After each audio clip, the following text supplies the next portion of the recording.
കോഴിക്കോട് താമരശ്ശേരി ചുരത്തിൽ വാഹനാപകടം. ചിപ്പിലിത്തോടിന് സമീപം ലോറിയും പിക്കപ്പ് വാനും ട്രാവലറും കൂട്ടിയിടിച്ചു. 4 പേർക്ക് പരിക്കേറ്റു. അഭിജിത്ത് ചേരുന്നുണ്ട് തത്സമയ വിവരങ്ങളുമായി. അഭി, ഇത് 3 വാഹനങ്ങൾ ഈ അപകടത്തിൽ ഒരുമിച്ച് പെട്ടു എന്നാണ്. Lorry, pickup van, traveller. എന്താണ് യഥാർത്ഥത്തിൽ സംഭവിച്ചത്? ഈ പരിക്കേറ്റവരുടെയൊക്കെ നില എന്താണ്?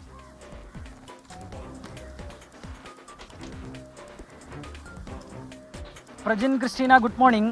പരിക്കേറ്റവരുടെ നില വലിയ ഗുരുതരമല്ല, അവർക്ക് വലിയ പരിക്കുകളില്ല എന്നാണ് നമ്മൾ മനസ്സിലാക്കുന്നത്. അവരെ സമീപത്തെ ആശുപത്രികളിലേക്കൊക്കെ മാറ്റിയിട്ടുണ്ട്. ഇത് പുലർച്ചെ നടന്ന അപകടമാണ്. ഈ താമരശ്ശേരി ചുരത്തിന്റെ 1-ാം വളവിൽ, അതായത് ഈ ചിപ്പിലിത്തോടിന് സമീപത്ത് വെച്ചാണ് ഈ അപകടം ഉണ്ടായിട്ടുള്ളത്. കയറ്റം കയറുകയായിരുന്നു ലോറി. അത് പെട്ടെന്ന് അവിടെ ഈ 1-ാം വളവിൽ വെച്ച് അതവിടെ സ്റ്റക്കാകുന്നു.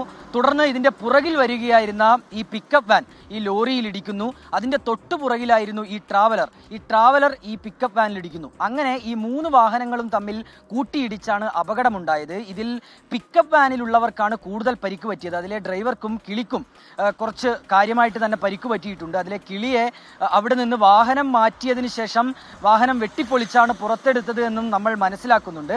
ഏതായാലും 4 പേർക്ക് പരിക്ക് പറ്റിയെന്നാണ് മനസ്സിലാക്കുന്നത്. അതിൽ 2 പേർ മഞ്ചേരി സ്വദേശികളാണ്. ഇവരെ നിലവിൽ സമീപത്തെ ആശുപത്രികളിലേക്ക് മാറ്റുകയും ചെയ്തിട്ടുണ്ട്.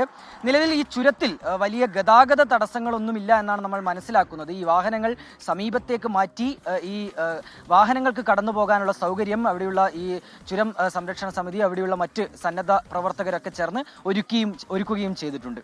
പ്രജിൻ, ക്രിസ്റ്റീന.